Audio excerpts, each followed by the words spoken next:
Hello, everyone. Welcome you to study lecture 1 of module 1.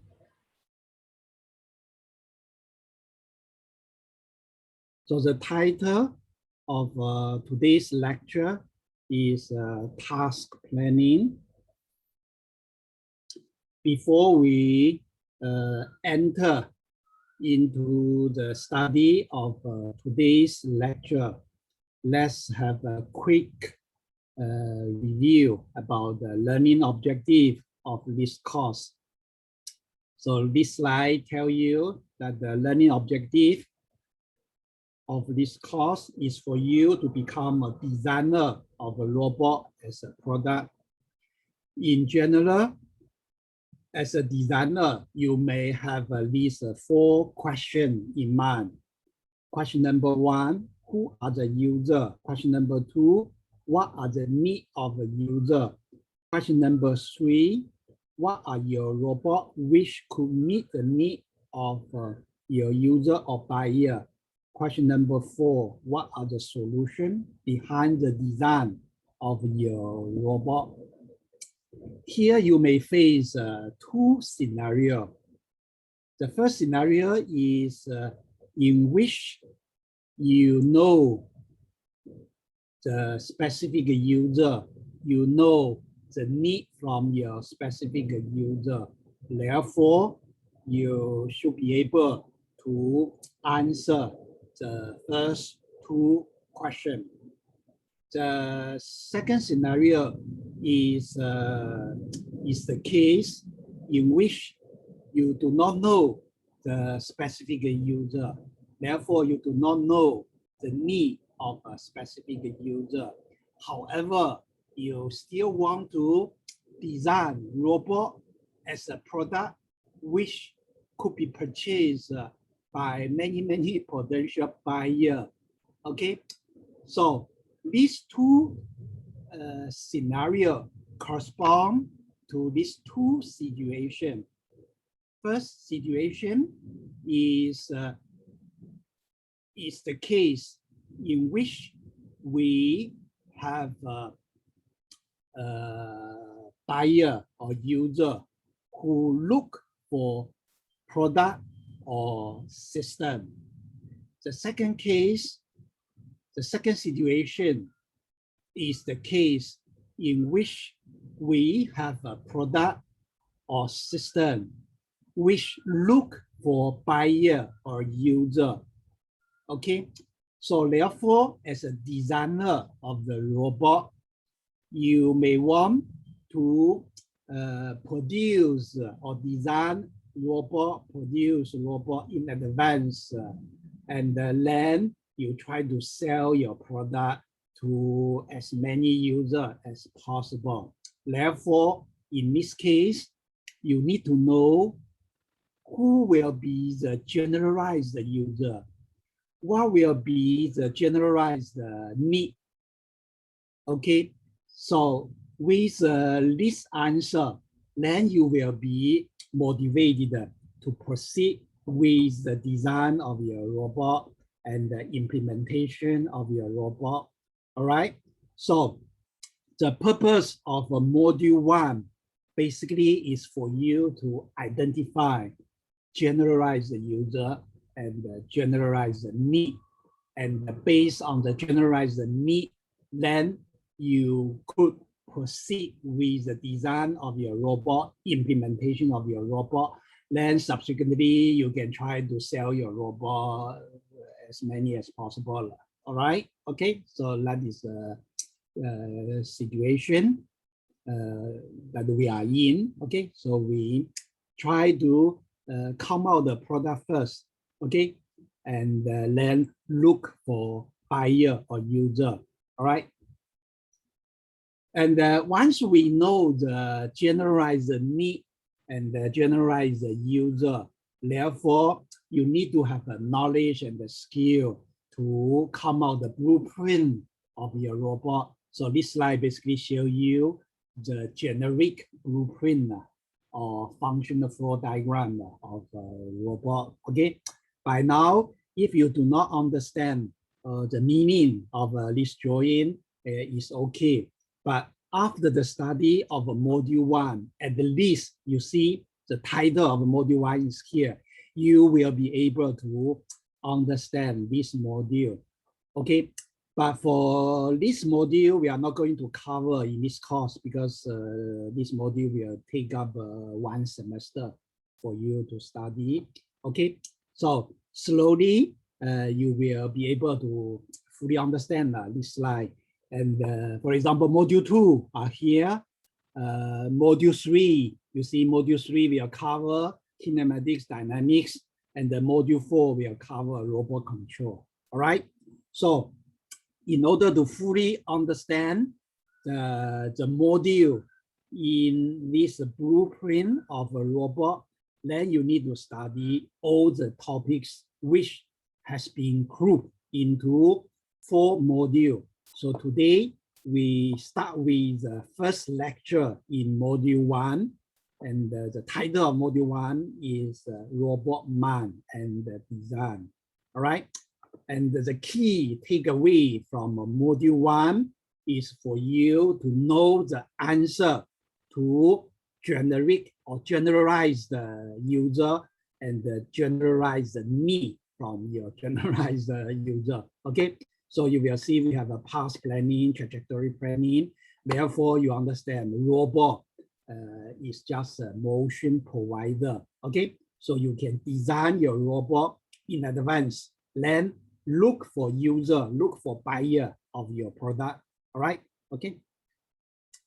So then we move on to study the lecture 1 of module 1. Okay, so I will follow this outline to guide you to study lecture 1. First, we start with the purpose of task planning.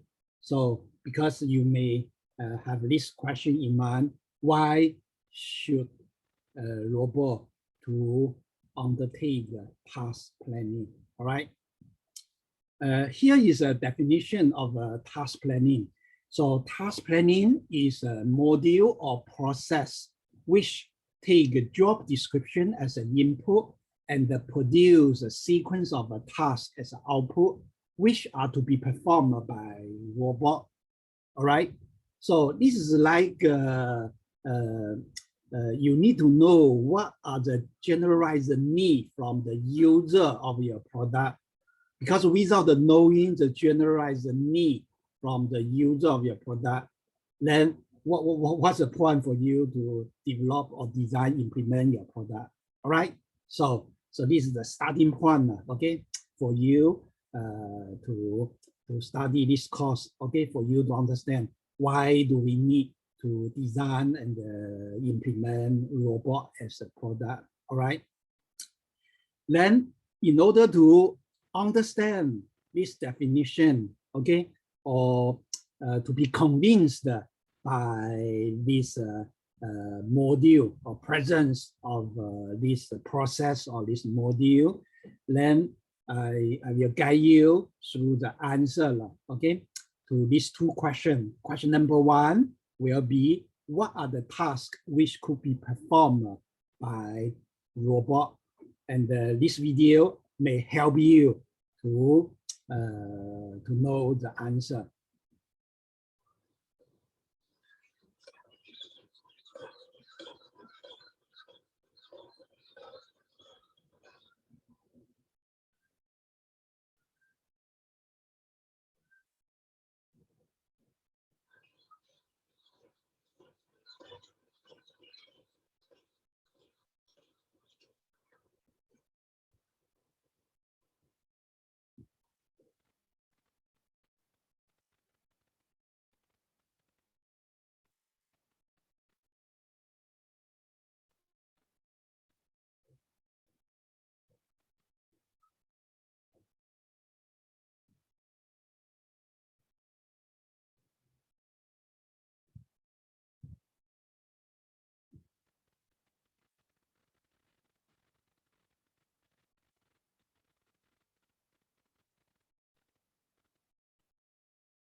Okay, so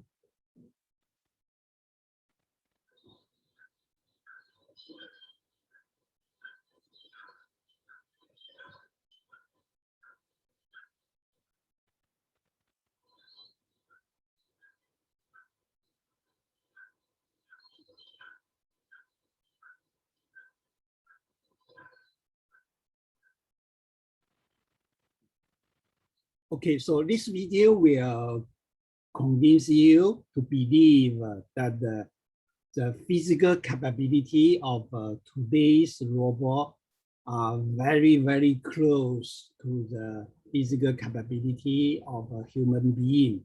Therefore, we can deploy a robot to undertake tasks which are actually undertaken by human being.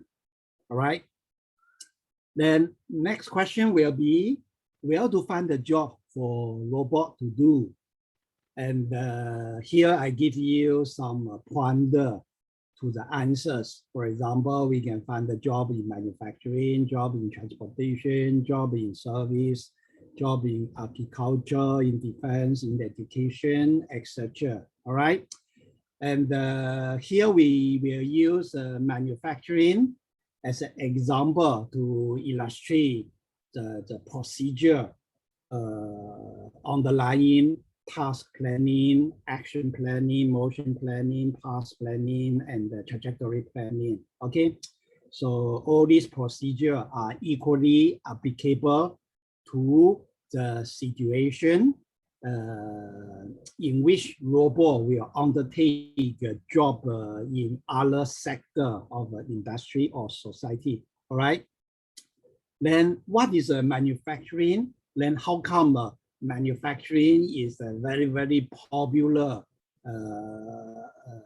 place for us to deploy a robot? The reason is because manufacturing is a complex system which offer many jobs, which include many tasks for robot to do, for robot to perform. Okay, so therefore this is a very, very strategic domain in which robot could play very, very important role. Okay, then what is a manufacturing system? From here, you just need to look at the input and the output and the inner process. For example, we have inbound logistics. This will be the input to the manufacturing system. Then we have outbound logistics. This will be the output from manufacturing system. And in between, you see production process, transportation. And these include many, many tasks for robot to do, okay? And that depends on the nature of the inbound logistic and the outbound logistic. The job scope will change. Therefore, we may have a different type of manufacturing industry, and their job scope are different. All right. So this is why manufacturing will offer many, many jobs for robot to undertake because inside manufacturing, we can identify many, many tasks, okay, which need the help from robot. And on top of a production line, you see we have a process equipment, metrology equipment, material handling equipment. In particular, we can deploy a robot to undertake process equipment and material handling equipment. Okay. Then on top of the equipment, you see we have a process control, equipment control, material control, etc. All right. And actually, if we lump all this together, this is a kind of operating system of a factory. You know, in a computer, you have an OS operating system. Then in the factory, you treat a factory as a mega computer. Then this mega computer need the operating system. And the name of factory's operating system is called as MES, Manufacturing Execution System. So MES is quite a famous name, okay? And before we can set up a factory, we need to know what is the product or what is the output from this production line. The output basically means what is a product that will be produced by this factory, all right? And also know what is the process involved in the production of the product, etc. Okay, and on top of that, we need to also know how to organize this company, okay? Then how to organize the supply chain to know who are the supplier, who are the distributor, customer, buyer, etc. All right. So this slide basically gives you a big picture about the manufacturing, and this will offer a lot of opportunity for job, for task, okay, needed by your robot, okay, and in particular from this drawing, we can identify generalized job scope, generalized need from the user of the robot, okay? And now I'm going to show you some example, okay, for you to understand that the manufacturing is able to offer many jobs, many tasks for robot to perform. New technologies are changing the world. They're also making the cars manufactured by the Volkswagen Group more efficient, safer, and more customer-friendly. The nature of car manufacturing is also changing in a similar way. In fact, the next batch of innovations is so extraordinary that experts are already declaring the dawn of a new industrial era, Industry 4.0. So what does manufacturing look like today? Traditional car production involving hundreds of identical vehicles lined up in a row no longer exists. The options available to customers are now so vast that each car becomes a unique and individual object. Cars are now manufactured to order. Data makes its way from the customer's order to the Volkswagen Group's systems and then to each individual section of production. A car consists of many thousands of individual parts. The press shop processes blanks for the bodywork.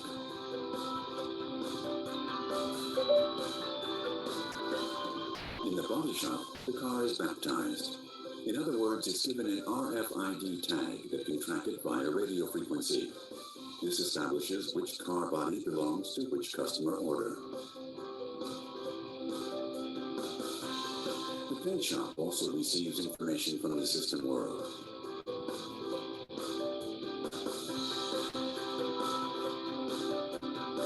In sequencing storage, the cars are placed in an optimal order for assembly. From here, information is transmitted to suppliers and pre-assembly as to which part is required when and where. In final assembly, the finished car emerges.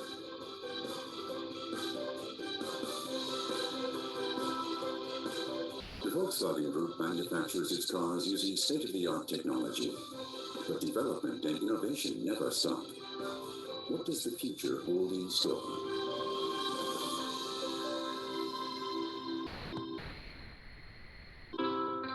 Today, everybody is talking about Industry 4.0. It is a term used to describe a variety of innovative production processes. But what exactly does it mean? The Volkswagen Group has been shaping the future with groundbreaking projects for many years. Here are some recent examples. Digitalization. The digitalization of all elements of production is essential for a new era in industrialization. Everything is given a virtual likeness in the system world. The result is an Internet of Things. Example, 3D printing. Pressing tools are no longer shaped in a laborious manner. Instead, these tools can be made from steel granulate in a 3D printer. It's a technology that opens the door on completely new possibilities for design, with a level of precision unknown until today. example, human-robot cooperation. In the past, protective grids separated robot arms and employees. In the future, employees and robots will work increasingly hand in hand. This is made possible by new security sensors. Robots take on especially monotonous and arduous activities. Today, robots already play a part in contributing to ergonomic workplaces at the Volkswagen factories in Chemnitz and Salzgitter. Example, big data monitor in logistics. The Big Data Monitor enables for the rapid visual processing of data from the 1,200 suppliers of the Audi factory in Neckarsulm. Where are the potential bottlenecks? Where is the greatest need for action? This data is now easily accessible at all times. The intelligent factory of tomorrow paves the way for efficient and cost-effective production unlike ever before.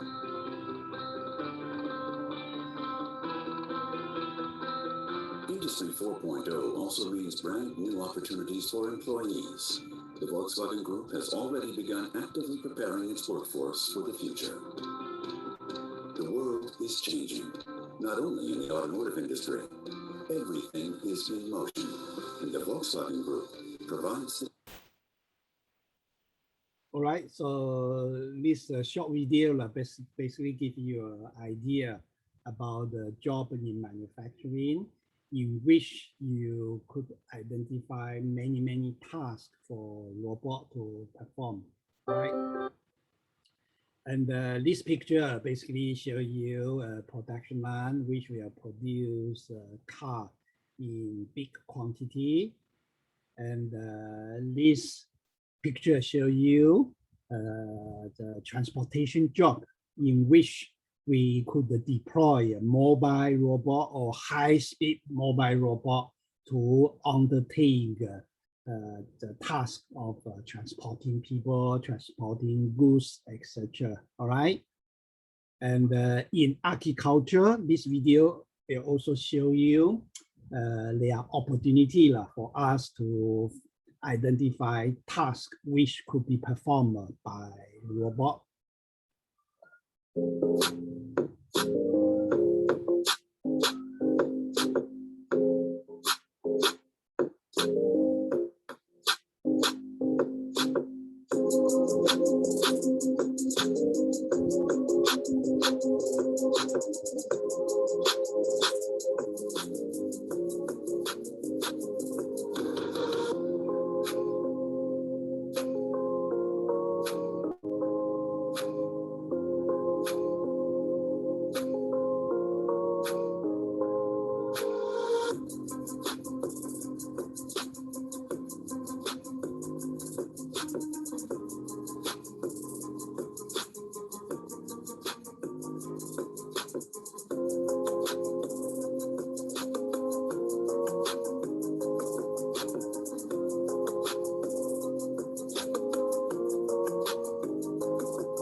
right.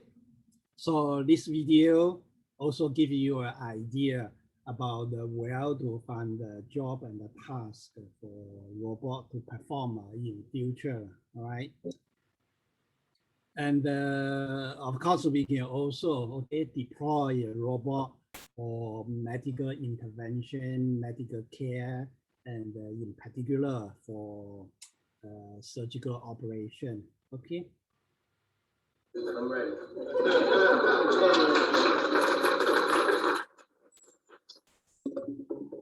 We make no secret of the fact that we are determined to head right to the top of medicine. That's what we're doing. This is a beautiful example of it. I saw a machine that I'd seen 7 or 8 years ago in a lab building in Germany at Siemens, which was now a reality. And when somebody explained to me how it was going to be used, what more can you say? We had this vision of what we thought the future of the operating room should be and what the future of surgery should be. And having an administration that was supportive of this future vision, we were able to, with a lot of people's help, create these rooms, which are not only operating rooms that have the state-of-the-art technology, but operating rooms of the future, where we're going to actually change what surgery is. We're the first hospital in the country to have 2 of these units in the operating room. Just the whole concept of what is surgery or what is needed to treat diseases is changing. We're going to redefine what a surgical specialist is even, because a surgical specialist now has to be an information technology expert. They have to be a radiologist, endoscopist. They have to be able to do minimally invasive surgery. They got to be able to do conventional surgery. This revolution is really this merging of intervention with imaging equipment that allows us to be better surgeons and allows us to be minimally invasive surgeons. In this room, at least 12 different image devices so that you can have multiple inputs. It starts with the electronic medical record. Everyone has access to it. The surgeon has access to it. The anesthesiologist has access to it. The nursing team has access to it. We can communicate with the pathologist upstairs. We have the images from the endoscope, from the microscope. Everything can be viewed at by the clinicians and the people that are taking care of the patient, so we can get everyone's feedback instantaneously. We're optimizing the patient's care by putting in the hands of the surgeons every conceivable piece of information in the room, helping the physician do the best job for the patient. And it's not just the surgeon, it's the nursing team, it's the anesthesiologist, it's the whole team. You notice the attention to detail where the nurse's station over there is. That desk faces the patient. In all our existing operating rooms and in most operating rooms around the country, the nurses' desks and the computers are facing the wall. That certainly adds to the patient safety. You can always accomplish much more when you bring many minds from different disciplines together. I think that's really the exciting thing about being an institution like New York Presbyterian. I mean, we couldn't have done this without the help of donors like the Helmsley Foundation to mobilize the kinds of resources to build this kind of environment. Basically what this machine can do is if you take fluoroscopy and spin it around the patient, you get a 3-dimensional image. You can see blood vessels in 3 dimensions. You can see solid tumors in 3 dimensions. You can see bone if you're putting in instrumentation and hardware. By that spinning motion, you can also create cross-sectional images. What you can start to do now is you can start to say, I'm going to operate on the intestine. This machine will give you simultaneously the intraluminal or inside channel picture, and I'm going to be able to see outside at the same time. And this has the capability that we can overlay those images. So you can start to do what I was saying, Jerry. Think about intestinal surgery where the patient doesn't even have to go to sleep. The average patient nowadays is older, more frail, has more serious accompanying diseases. And so the possibility to eradicate their problem, minimize hospital stay, minimize pain, that's what it's all about, right? We really want to push the envelope a little bit. And when we start doing that, we don't know where we're going to be able to go with this. And I think that's really the excitement. The excitement is redefining what we're going to be able to do, or from what the standard of what surgery is now, so that with this we can redefine ourselves and really change the way things are done. To me, what it represents, not the state of the art, we're ahead of the state of the art. Right, so you see, this is a very interesting place for us to identify job and deploy a robot to undertake a task, right? And this scenario is relevant in Singapore because we have many hospitals with the state-of-the-art operating room, all right? And this one is also relevant to Singapore because we have many restaurants, and why not in future we deploy a robot integrated restaurant. Actually, I have a funny project student who have done some preliminary study in this area. Okay, so I hope that we could see a robot integrated restaurant in Singapore in future.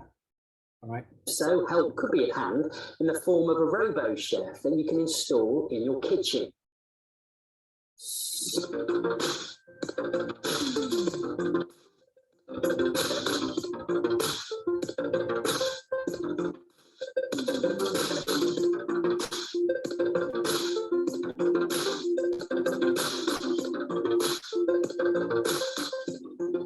This kitchen wizard has been programmed to mirror the movements of humans slaving over a hot stove. But before you get too excited, it is 2 years away from going on general sale. But its Russian-born and UK-based creator believes it can be a tasty addition to any household.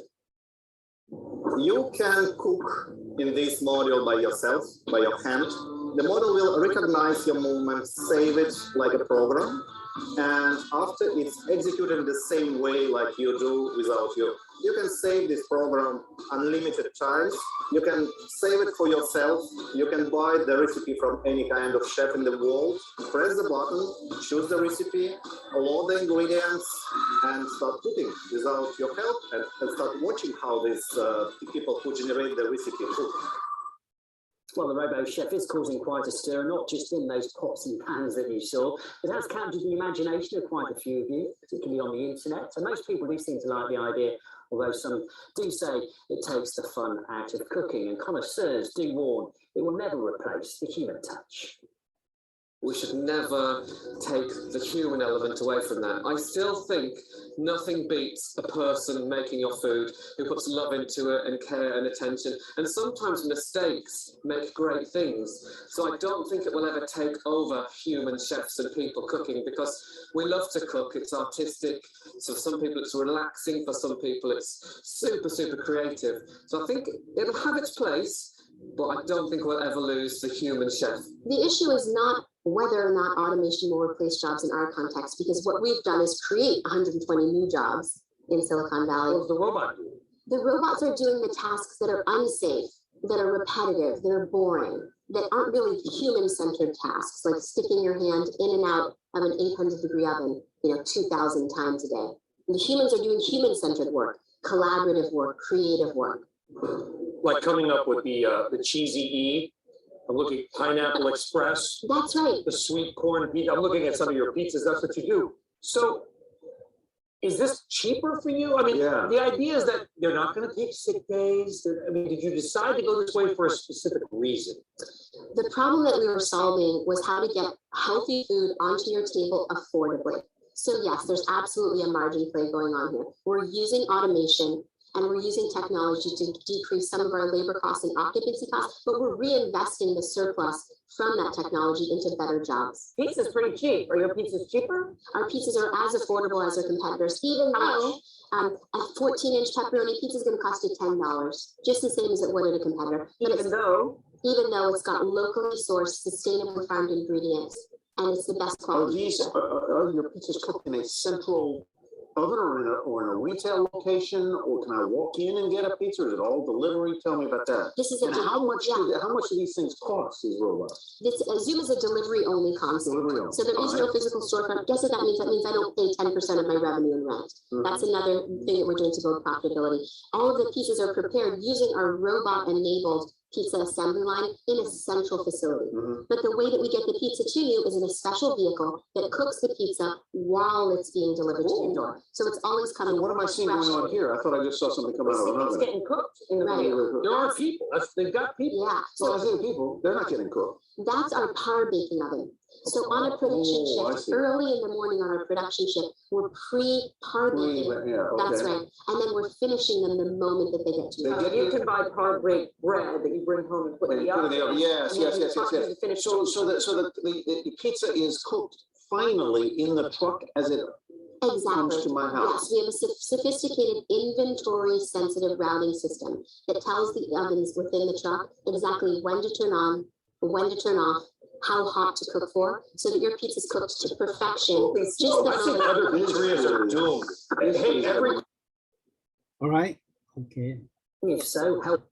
And you can also find the job in school for robot to assist a human teacher, human tutor, in order to improve the efficiency of education. This video is quite interesting. As the world outside school changes faster and faster, the majority of American kids are not being set up to succeed in the future that's coming. We're entering a world where there's not a lot of value on just kind of sitting there and doing what you're told. Increasingly, a computer could do that kind of stuff.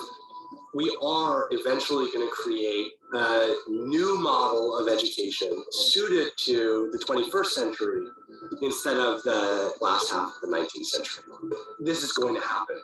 We're just trying to make it happen sooner.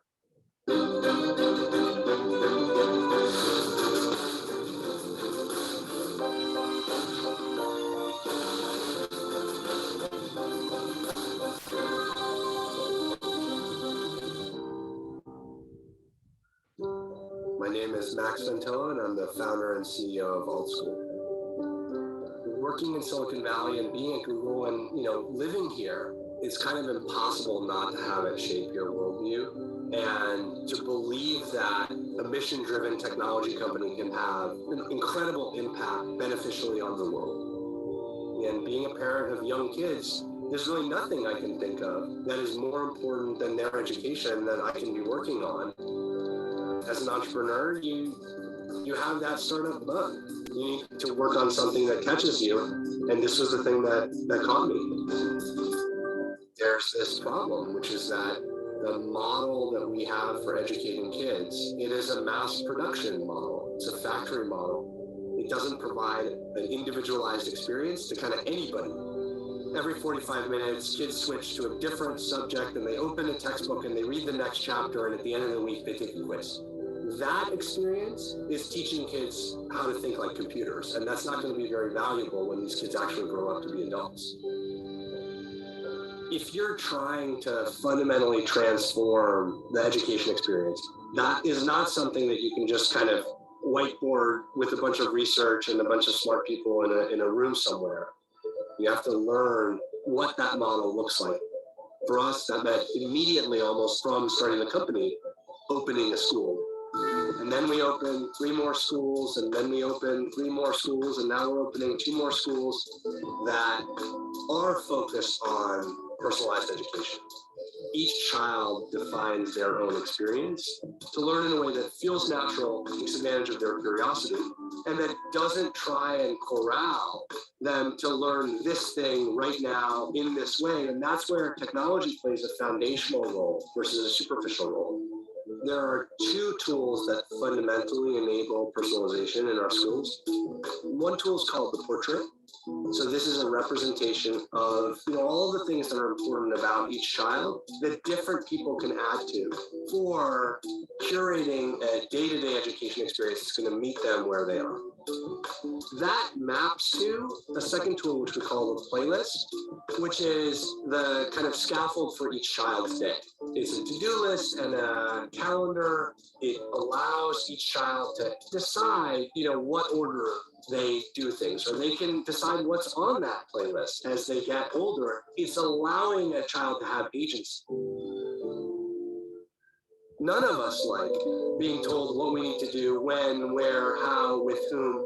There's nothing that's more demotivating than that. And if you're not motivated, you don't actually learn. There's no way to force a kid to learn. They have to actually go along with a certain experience. They have to actually think. What we see is incredibly promising out of the gates in the first 2 years. We're seeing much more than a year's worth of progress on kind of nationally normed tests. But as importantly, they're making progress on the social emotional pillars, things like grit, ability to work with others, ability to manage your time, to set goals that are going to serve those kids critically when they enter a world that's going to demand those kind of characteristics from them. I mean, my daughter's going to have a different life because this is the kind of school that she went to. And I love this Bill Gates quote that humans tend to overestimate what we can accomplish in a year and underestimate what we can accomplish in 10. First year, probably costs us $100,000 per student. The next year, it's like $60,000. The next year, it's like $35,000. This coming year, it's like $25,000. I think that when you get down to about $15,000 per student, now you're in the realm of the kind of median experience in lots of markets. All right, so this video is quite interesting, in which you could find opportunity to deploy educational robot. We could develop a robot which will assist the student to undertake personalized learning. All right, so this is another area in which we could find the job and the task for robot to perform. All right. Then with the massive deployment of robot in industry and the society, then what will be the transformation of a city, transformation of a nation in future? Then this is a video showing you some vision or prediction for year 2050. 70% of the world's population will be living in cities covering less than 2% of the Earth's surface. Never have cities been so challenged, and the trend continues to grow. This raises many issues. Pollution, infrastructure access, traffic congestion, mobility, safety, and the health of residents are only a few examples. The development and combination of new technologies, such as the Internet of Things and artificial intelligence, offer a multifaceted solution, the smart city. Smart cities are hyper-connected cities, technologically equipped to improve the lives of their residents. In Mexico, some neighborhoods are still struggling to get permanent access to electricity. So the city installed sensors to analyze the use of electricity in various sectors, so as to optimize energy distribution across the grid. As a result, less frequent power cuts and better distributed energy. In the United Kingdom, the city of Bristol created the Data Dome, a public platform where information on traffic, air quality, noise, or even the city's governance can be shared. They want to grasp the city's pulse by exploiting this data and give local players, citizens, and entrepreneurs the means to build the smart city that truly suits their needs.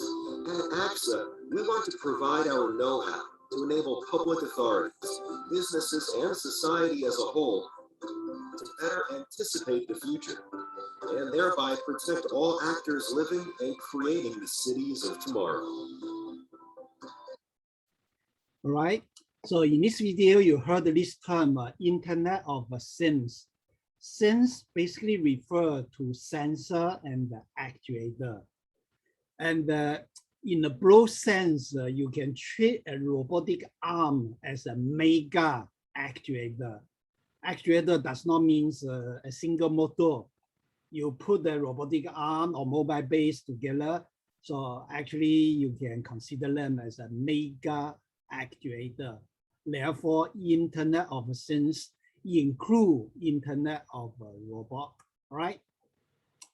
So that's about the purpose of task planning. So you understand, with the job as an input, then we should have a module which to identify tasks, possible tasks for human being to perform or for robot to perform in order to achieve the job. Okay, now we zoom in into the input to task planning module. Then what should be the input to task planning module? And obviously the input should be the job description in the form of a natural language. Natural language means a human language. Okay, now the challenge will be, could today's robot understand human language? If not, then human being must help robot to do task planning. All right, so that is an issue for you to think about. All right, and then since the input is a task, a job description, and what should be the key information content inside job description? And the answer will be these three key information. Information number one is the outcome of the job to be achieved. And this picture show you humanoid robot challenge organized by DARPA. Okay, the job is very easier to win the competition, to be the winner, okay, or to be the first to reach the destination, to be the first to earn the maximum point. Very simple outcome, just to win the competition, okay, or produce a car, or produce a TV, or produce a handphone in big quantity, whatever. All right. So outcome of a job to be achieved. Then we must put the space constraint, because we must deploy, set up a production line to produce the product or to achieve the outcome, plus time constraint. Okay, how many products per year are you going to produce, etc. All right, so these are three key information to be specified inside a job description. All right. For example, if we take the manufacturing system as an example, okay, so you will see the job of a production line is what? It's very simple. The job is to produce a finished product which could be sold to the market channel. Okay, then input to this production system will be the product drawing plus engineering material. All right, so this is a typical example. Then in between, we could plan a series of tasks for to be aligned together in the production line in order to transform engineering material into finished product. Okay, you can either hire a human worker to undertake this task, or employ a robot to undertake this task. Once you employ a robot, then you have automated equipment and control system, etc. All right.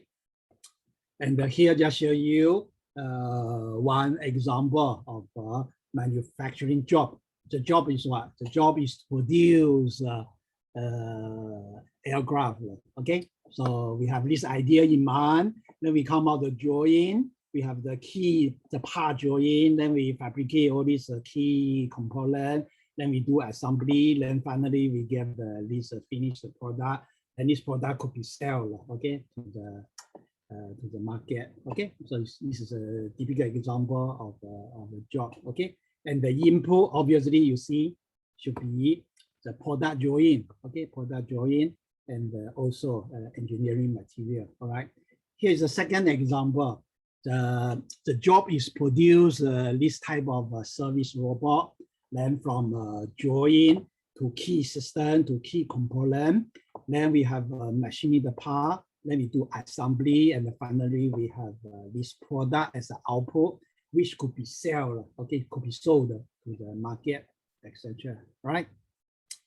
Okay, then once we know the input, obviously in this case the input is a part drawing plus engineering material. Okay, then what will be the output from task planning? The output from task planning will be the description of the task. Okay, so input will be the description of the job. Okay, so from here you see you can write down the description of the job from part drawing, engineering material, all the way to the finished product, which could be sold to the market, etc. Okay, then output from task planning will be the series of the tasks, okay, to be performed by robot, by human being, or by other machine, so that the job could be accomplished, okay, together by all these tasks. So therefore, you see, for task planning module, input is a job description, output will be task description, okay? So then, what should be the task description in manufacturing system? So actually, task description in manufacturing system are the internal output, because external output from manufacturing system are the finished product. So everyone knows, okay, we treat manufacturing as a system. So you have an input, so you have an output, then you have an internal process. So all these things work together. Basically, they accomplish the job. The job is to produce a product. Okay. Then how about the internal output? Internal output should be the planning of a series of tasks.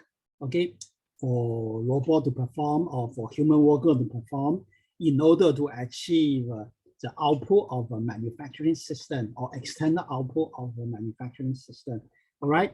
So internal output will be all this manufacturing process and the assembly operation.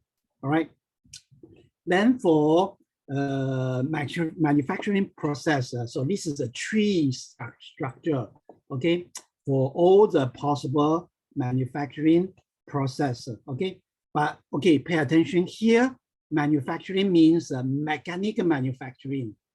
In agriculture, when we grow vegetable, that is called as biological manufacturing. We also have chemical manufacturing. So here we just consider by default, when we talk about manufacturing, by default, it means mechanical manufacturing. Okay, so these are the major process involved inside mechanical manufacturing system. Okay, so you see we have a processing operation, assembly operation. From here, you can identify deformation process, material removal process, welding, and permanent fastering, like soldering, okay, something like that. All right. Okay. So here, I just list down these 5 typical or most popular type of a job in manufacturing. First one is deformation process. Second one is material removal process. Third one is a solidification process. And the fourth one is assembly process. And the last one is material handling process. All these process could be done by today's industrial robot. Okay, this is why they are popular. All right, so we can deploy an industrial robot to undertake all these tasks. Okay, process here means task in robotics, because in the terminology of manufacturing and the production, we use the keyword process. Then to robotic cost, process here means a task which could be performed by robot or to be operated by robot. All right, and here you see, give you an example about the deformation process. You have this forging process and rolling process. So you see, use a tool roller to change the geometry of input material, then produce output material of a different geometry. We may also have this extrusion process. Okay, so you have an input material, you have an output material. Okay, their geometry are different. So this is the kinds of forging process. Then we have the die. Okay, and inside the die we have a cavity. The cavity has a geometry. Okay, then the output material will take up the shape of the geometry of the cavity of the die. And here you see the input material, then output will take up the shape of geometry of the cavity. All right. And this show you example of a material removal process. We have a turning, drilling, milling process. Okay, and sculpturing process, etc. All right. And this is a cutting. It's also, this process also belongs to material removal process. So we cut a hole, we cut the disc, we cut the rectangle, or we cut the workpiece in different shape, right? Okay, and this is also a material removal process. This is doing the polishing, okay, to polish the edge of metal part, all right? And this is a typical example of solidification process. You may heard of injection molding. So injection molding, we just inject material in liquid inside the chamber of a die, then solidify it, then cool, low down the temperature, let the liquid to cool down to become a solid, then open the die, then we produce and finish the part. All right. We can also do the sand casting. Okay. So we create the cavity inside the sand, then pull in the molten metal and let it to cool down. Then we have a solid material as the output. Okay. So all this process could be operated by robot. So therefore, these are the tasks for robot to undertake. But here you see we have already a robotic arm. So immediately you know, okay, you can deploy robot to undertake the task. And for this one, you can also deploy robot to do the task. Okay, we can consider painting as a kind of solidification process because we spread layer by layer paint on the surface of a part. Okay, and the pen at the initial stage is in the state of a liquid. Then after that, then the pen will become a solid. All right. And okay, so this is also painting. It's a solidification process. Okay. And the last operation in the production line will be assembly. So we put all the parts together, then we see the final product like the airplane and the vehicle, etc. Okay, and we have seen this assembly process. You can treat it as an assembly process, right? And welding is also belong to assembly process. Welding is to join two metal together permanently. And this is to mount the wheel onto the body of the vehicle. So this is a typical example of an assembly process. Okay, and this is a material handling process. And at the output of a conveyor, we have finished the product. Then we do the pick and place. So we pick up the product and place it on top of the pallet. Okay, then this pallet will be shipped into the warehouse for storage and for the shipment to the buyer, to the customer, etc. So here, this is the typical station for material handling. Okay, and this is also a material handling process. So this is a simulation done by our student. So this is the typical example of pick and the place. We pick the bottle with liquid inside and place them inside the empty box, then ship out the empty box to the customer, to the buyer or distributor or something like that.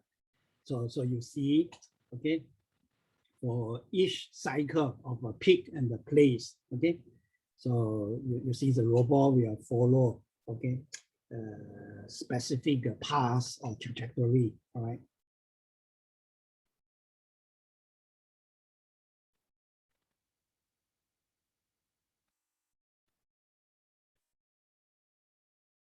Then this robot just repeat the similar operation, okay, one by one until the box is become full with bottle, all right?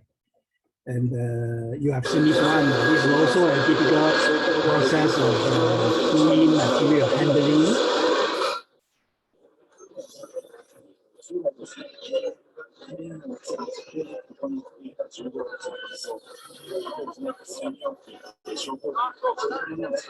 All right, so we move on. And here is another example of doing material handling with the coordination among the three robotic arms. All right, so you see, so for task planning, we have a job description as an input. We must produce a task description as an output. Then how to transform input, which is a job description, into the output, which is the task description. So then we need to know what is the process which will enable us to achieve task planning. And here we may consider two scenarios. The first scenario is to do task planning by human being. And the second scenario is to do task planning by robot, okay?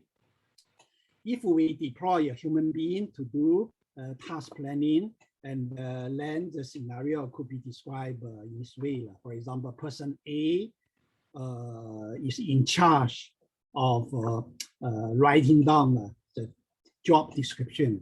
This will be the input to task planning. Okay, for example, person B is a manager, is a boss, okay? So he fully understands what should be the job, okay, to deliver by a manufacturing system, okay? Then he just use a human language to write down a job description and either pass the written description to person A or speak to person A, okay? Once person A receive a job description in the form of a written document or speech, then person A will try to understand the meaning of the job description. Then based on his experience, he will plan a series of tasks to be performed either by human worker or by robot, all right? So this is a typical scenario of doing task planning by human being, okay? So here I just show you some activity which involve in task planning, which will be undertaken by human being, okay? So for example, you may heard of this name CIM. CIM means computer integrated manufacturing. So we have an information system which will store the part join to be produced. And CAM is a computer assisted manufacturing. So then we store the information about the internal production capability. For example, numerically control the program and software to do the scheduling for the production and the allocation of input engineering material. This we call manufacturing resources, etc. Okay, then this CAM will also undertake the handle process control, quality control, shop floor control, inventory control. All right, all these things. Then for the business activity, how to take in the order from your customer and how to send the bill to your customer in order to get to receive the payment, etc. Then how to pay your worker, like your internal worker, etc. All right. So for us, our intention is focused on this one and this one, product design. Okay. So we must have a part join as an input to manufacturing system. Then we can deploy the task, okay, in the production line. So that will be the factory operation, right? So once we produce a product in big quantity, then this will trigger business function, okay, trigger the marketing and the sales activity example, all right, okay? So first, we need to have a part drawing. Okay, so this should be the job of design team in your factory. And then here just show you example about the explosion diagram, which are related to a specific product. Okay, any specific product. Okay, and here you just need to pay attention to the letter M. M means in-house manufacturer. P means purchase from your supplier. From here you see, okay, as long as you are not going to purchase all the part, okay, from your supplier, then you need to organize manufacturing process, okay, internally, all right? So since we are going to produce some part internally, then we need to, okay, build up the list, okay, on daily basis, what will be the part to be purchased, what will be the part to be produced in-house. On weekly basis, same answer, and the monthly basis and the yearly basis. Okay, so we must come out the data information about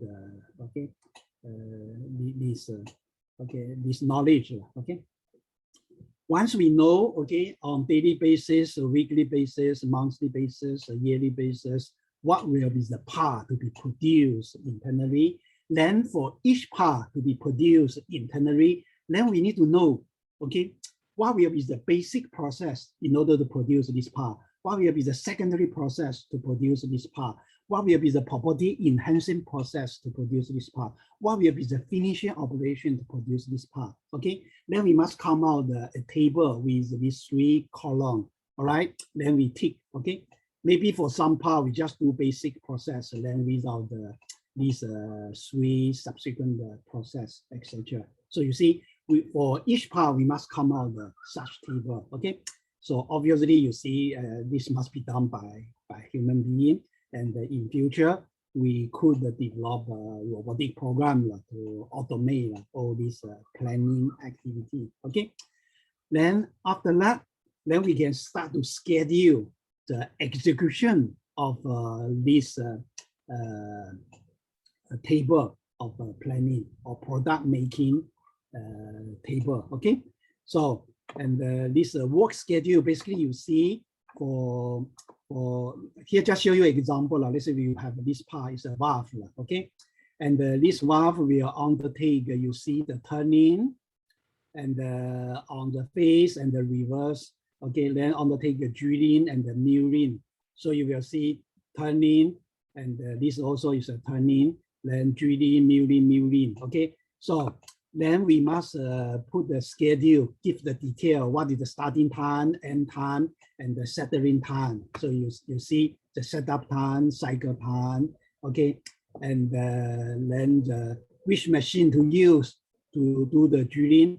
Then for this turning 1, turning 2, we'll use the same machine, okay, machine number 325. Drilling, we'll use this machine. Milling, we'll use the same machine, etc. You see, we must come out all the detail, okay? With all this detail, then we can supply this detail to human worker or to robot to actually perform the task, okay? And this video shows you the scenario of making use of a human worker to undertake the task. DT is manufacturing everything from industrial printers to milling machines to vinyl cutters, using a single worker to assemble a product with thousands of parts from start to finish. These one-person work stalls, however, have a lot of digital help. A range of high-tech gadgets from 3D graphic monitors to digital screwdrivers help workers make every one of the company's 50 products. 約2日間にわたって組み立てに必要な基本的なスキルを身につける研修を専用に設けられたトレーニングルームで受けてもらいます。研修後は比較的短時間で組み立てすることができる小型のプリンターや小アッセンブリー、つまりユニットの組み立てから始めてもらいます。組み立てするにあたって、ネジ類の消耗品に関しては部品供給ラックから、取り出します。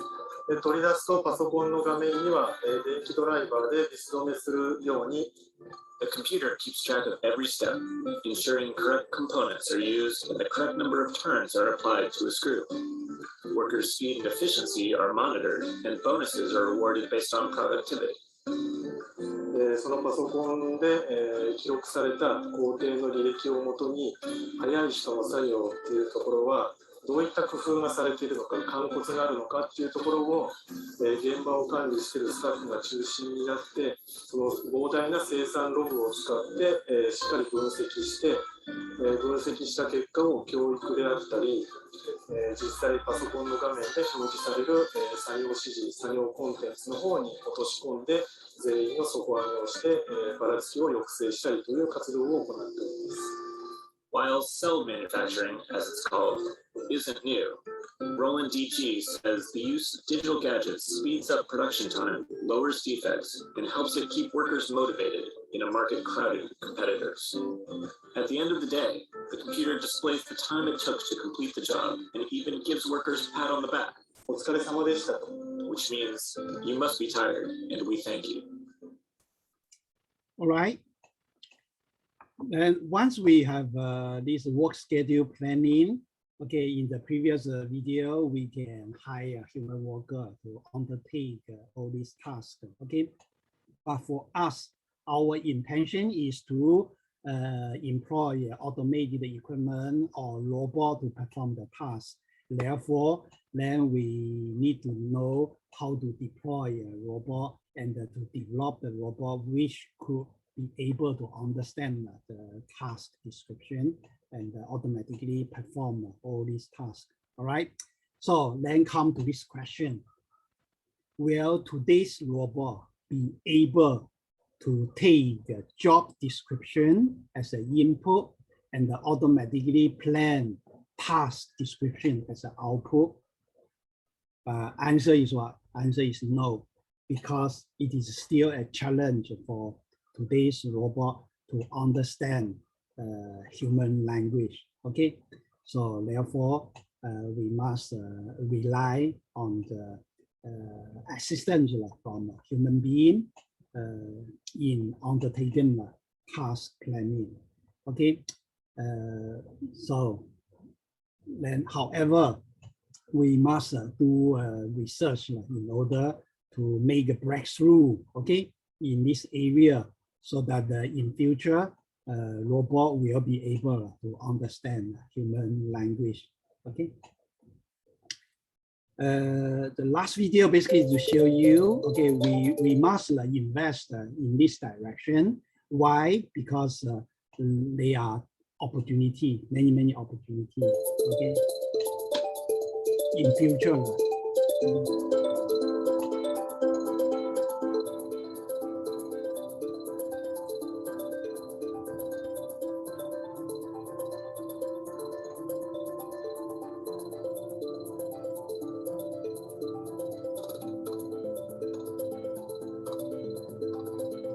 We think the main technologies that contribute to the factory of the future could yield over $500 billion of savings, which partly will be split between consumers and partly with equipment manufacturers. There are three characteristics that will define the factory of the future. The first one is a lot more things will be done virtually. Today, you still prototype a lot of things, and sometimes when you're going to production, you're still trying out layouts, which means from when a product gets first designed to when it finally gets to its end version that will be commercialized, you have a long lead time, which will be significantly reduced with new technologies. So product simulation, assembly line configuration, optimization, a lot of those things will start to be done in the virtual world. The second key characteristic of the factory of the future is the fact that it allows more human to machine collaboration. So for example, today industrial robots work completely separate from human operators. With collaborative robots, commonly known as cobots, you will be able to allow the operator to work alongside the robot and each other to adapt these tasks accordingly. And the third thing is there will be more real-time communication between enterprise systems and the factory floor and a two-way flow of information. which will allow for real-time optimization of the factory, remote control and monitoring from anywhere within the enterprise, not necessarily from the factory floor. Naturally, with all the focus on automation and cost savings that comes with the factory of the future, there are increasing questions about what this means for labor. We think what it means is that manufacturers will be more location agnostic in where they locate their capacity. They will be more focused on where demand is and where the best supply chains are, rather than on labor costs necessarily. We think what the factory of the future will result in is a very significant change in business models for both manufacturers and equipment makers for decades to come. All right, so from the last video, you see this term, cobot. Basically, it means in the short term and the medium term, we could let a robot and the human worker to work together. Therefore, the collaborative aspect of robot is quite important. All right, so let's talk about this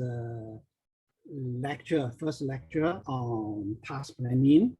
The key takeaway from this lecture is for you to understand that there are many jobs in manufacturing, in agriculture, in the society, and a job could be decomposed into a sequence of a task which could be performed by robot or by human being. However, the process of doing task planning must depend on the assistance from a human being, because today's robot have not yet reached the level of intelligence which will enable them to understand the job description. Okay, and from this point of view, so it means what? We want to make the robot and the human worker to coexist or work together. Okay. And in this way, we can leverage on the strengths of a human worker and the strengths of a robot, right? So that ends today's lecture. So I'm looking forward to seeing you in lecture 2 of module 1.